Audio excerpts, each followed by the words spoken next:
Team India star player Virat Kohli 12 ఏళ్ల తర్వాత రంజీ బరిలోకి దిగిన సంగతి తెలిసిందే. అరుణ్ జైట్లీ స్టేడియం వేదికగా రైల్వేస్తో జరిగిన మ్యాచ్లో ఢిల్లీ తరపున కోహ్లీ ఆడాడు.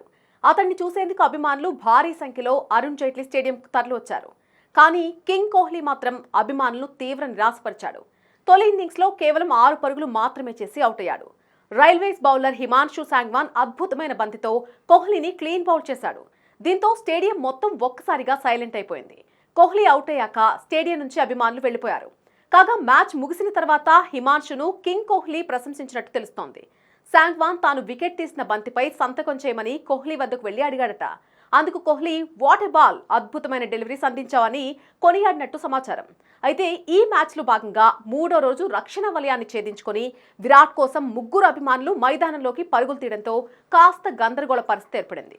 ఈ మ్యాచ్ తొలి రోజు గ్రౌండ్లో ఫీల్డింగ్ చేస్తున్న కోహ్లీ వద్దకు వచ్చినటువంటి అభిమాని అతని కాళ్లు మొక్కగా శనివారం 3 అభిమానులు సెక్యూరిటీని దాటి మైదానంలోకి దూసుకొచ్చేశారు. దీంతో భద్రతా సిబ్బంది వారిని బలవంతంగా బయటకు తీసుకెళ్లారు. ఇక ఈ మ్యాచ్ అనంతరం సహచర ఆటగాళ్లు, సహాయక సిబ్బంది, గ్రౌండ్ స్టాఫ్తో కోహ్లీ ఫోటోలు దిగాడు.